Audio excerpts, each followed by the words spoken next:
Imran Khan establishment सां कंहिं बि क़िस्म जी डील वारनि ख़बरुनि खे रद्द करे छॾियो। ॿीहर भरपूर तयारी सां इस्लामाबाद वञण जो ऐलान।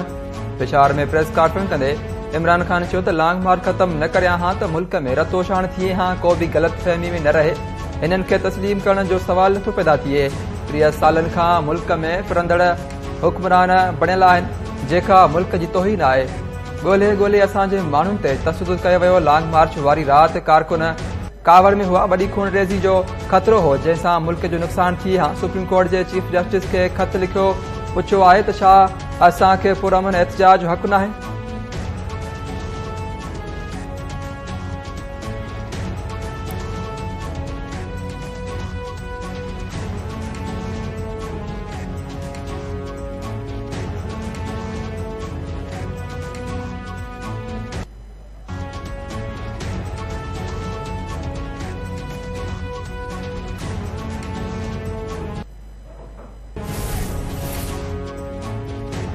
पेट्रोलियम शयुनि खां पोइ बिजली जी महांगी। नेपरा के इलेक्ट्रिक जे वाफ़ेदारनि लाइ फी यूनिट बिजली ₹4.83 महांगी करे छॾी।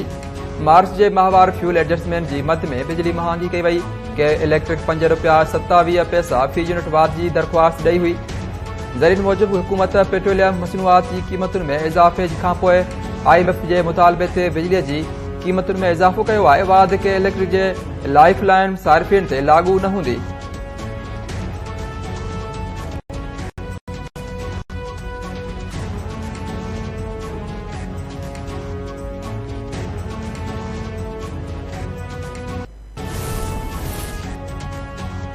क़ौमी असेंबली खां पोइ सेनेट भी इलेक्ट्रॉनिक वोटिंग मशीन ज़रिए वोटिंग ख़त्म करण ऐं नैब तरमीम बिल जी मंज़ूरी ॾेई छॾी। इलेक्ट्रॉनिक वोटिंग मशीन ऐं समुंड पार पाकिस्तान जे लाइ ई वोटिंग वारियूं शकूं ख़त्म। जावेद मुर्तज़ा अब्बासी बिल पेश कंदे ॼाणायो त इलेक्शन एक्ट 2017 जी सेक्शन 94 ऐं सेक्शन 103 में तरमीम कई वई। इलेक्शन कमीशन चाहे त समुंड पार पाकिस्ताननि खे वोट जी सहूलियत ॾियण जे लाइ पायलट प्रोजेक्ट्स तयार करे। तेलंगन में वाद ऐं महांगाई ख़िलाफ़ ऐवान में अपोजिशन जो सख़्त एहतजाज।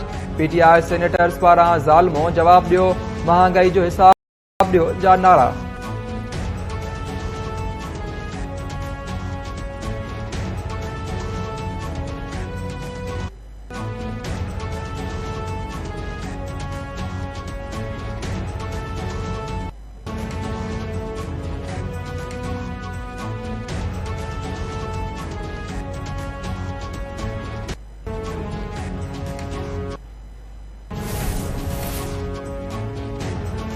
कानून वारे वज़ीर आज़म नज़ीर तारड़ चयो आहे त समुंड पार पाकिस्तानी असांजो असासो आहिनि। ओवरसीज़ पाकिस्तानियुनि जे वोट जो हक़ ख़त्म नाहे कयो। समुंड पार पाकिस्तानियुनि जो मुआशी तरक़ीअ में अहम किरदारु आहे। इस्लामाबाद में मीडिया सां ॻाल्हाईंदे कानून वारे वज़ीर चयो त नैब सियासत में मुलवस रहियो। अदालतुनि बि चयो त नैब सियासी इंजीनियरिंग करे रहियो आहे। गुज़िरियल हुकूमत तरमीमूं करे नैब कानून जो बेदर्जी सां इस्तेमालु कयो। चूंडूं कराइण ऐं तरीक़ेकार वाज़ह करणु इलेक्शन कमीशन जो हुकुम आहे।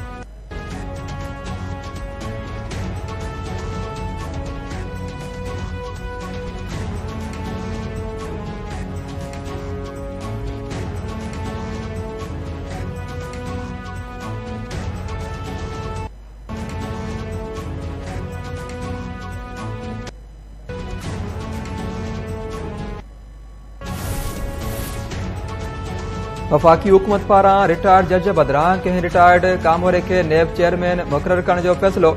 वज़ीर आज़म शहबाज शरीफ़ ऐं अपोजिशन लीडर राजा रियाज़ मुशावरत शुरू करे छॾी।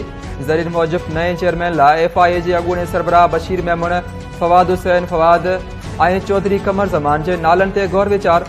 अपोजिशन लीडर राजा रियाज़ वज़ीर आज़म शहबाज शरीफ़ सां मुलाक़ात खां पोइ ॿुधायो त 1 जून खां अॻु कंहिं इज़तदार शख़्स खे नैब जो नओं चेयरमैन मुक़ररु कयो वेंदो।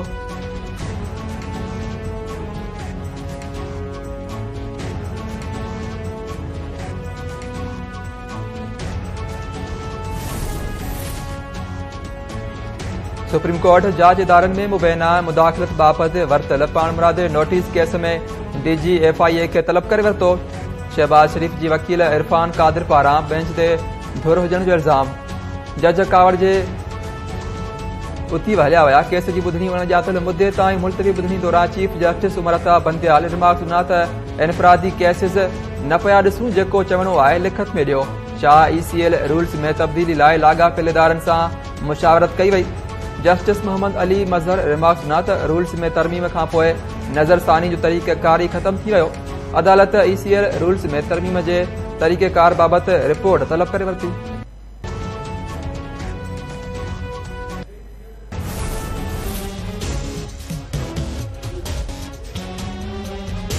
जुल्म आ साईं, काॾे वञूं?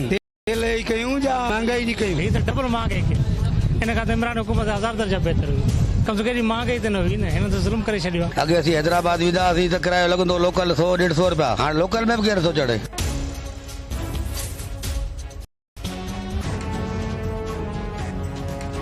हुकूमत हिक ई धुर में धक में पेट्रोलियम शयुनि जा अघ 30 रुपया वधाए महांगाई सटियल आवाम जी चहल चिबी करे छॾी। पेट्रोल, डीज़ल ऐं गासोलीन जी अघ में ॻाटे टोड़ इज़ाफ़े ते अवाम जो सख़्त रद्द अमल। अवाम जो चवणु आहे त तेल अघ वधण सां मुल्क में महांगाई जो तूफ़ान ईंदो। हुकूमत पंहिंजे फ़ैसिले ते नज़रसानी करे वाध अघ वापसि वठे।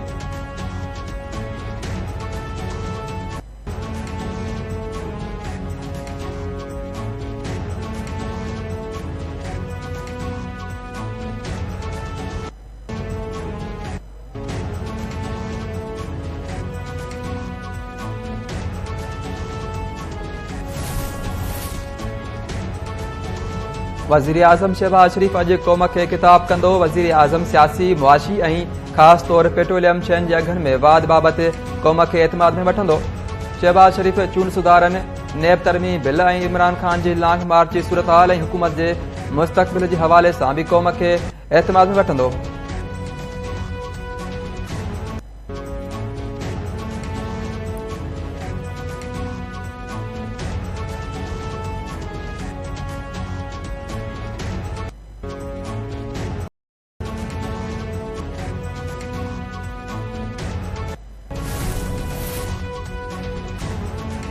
पेट्रोल महांगो थींदे ई डॉलर जे मुल्ह में घटिताई।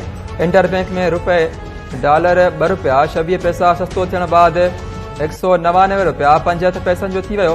ओपन मार्केट में भी डॉलर 2.5 रुपया सस्तो 201 रुपयनि जो थी वियो।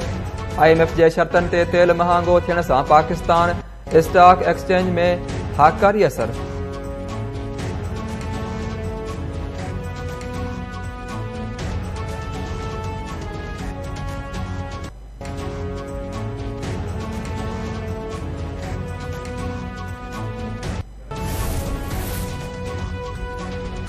पेट्रोल अघ वधंदे ई यूटिलिटी स्टोर्स ते अटो महांगो थी वियो। 10 किलो अटे वारी थैली जी क़ीमत में 90 रुपया वाध। 20 किलो अटे जो थैलो बि 180 रुपया महांगो थी वियो। यूटिलिटी स्टोर सरकारी अघ ते विकिरो थींदड़ अटो महांगो करण जो नोटिफिकेशन जारी करे छॾियो।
सवातवासी नौजवान जामछोरो जे डोमिसाइल ते PST टेस्ट पास करे प्राइमरी उस्ताद थी वियो। मांझन तालुके जे मंजूराबाद UC मां सवातवासी इसरार अली IBA टेस्ट में पास करार। तालुके नवाबशाह में इस्लामाबाद ऐं बलोचिस्तान जे इलाइक़े लसबेला जे माण्हुनि IBA टेस्ट पास करे वरिती। उम्मीदवारनि एहतजाज कंदे चयो त ॿियनि सूबनि जे माण्हुनि खे पास करे असांजे हक़नि ते धाड़ो हयो पियो वञे।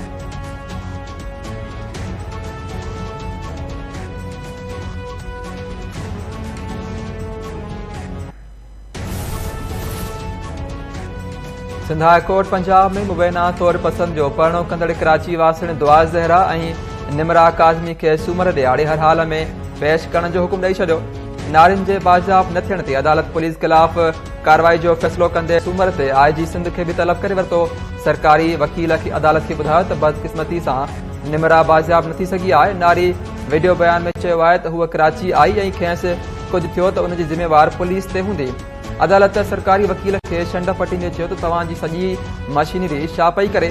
तव्हां पाकिस्तान में मौजूद हिक छोकिरीअ खे हथ नथा करे सघो त पोइ क्रिमिनल्स ख़िलाफ़ कहिड़ी कार्रवाई कंदा? तव्हां अदालत सां खेॾी रहिया आहियो। हू हर भेरे नई स्टोरी ॿुधायो पिया। हाणे घणो थियो IG सिंध ख़िलाफ़ सिधी रीति कार्रवाई कई वेंदी।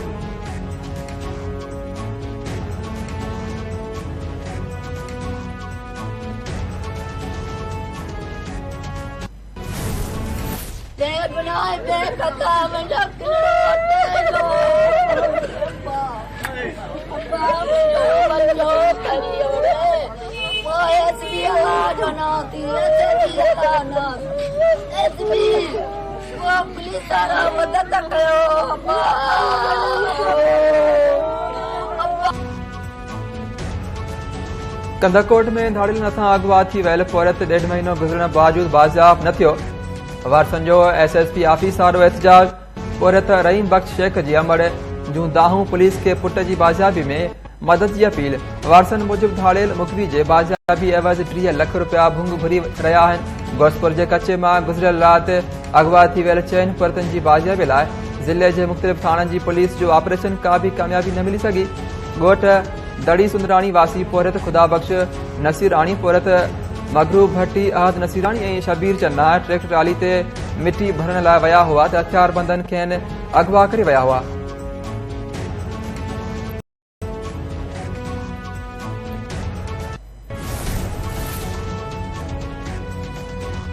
खैरपुर जी अदालत नींगरी सां ज़्यादती जो ॾोह साबित थियण ते जवाबदार खे 10 साल क़ैद ऐं दंड जी सज़ा ॿुधाए छॾी। 4th एडिशनल सेशन जज अदालत कुंभ वेझो ॻोठ मलकूवाण में नींगरी सां ज़्यादती वारे केस जो फ़ैसिलो ॿुधाईंदे जवाबदार अहमद नवाज़ सेतो खे ॾोह साबित थियण ते 10 साल क़ैद ऐं 5000 रुपया दंड जी सज़ा ॿुधाए छॾी।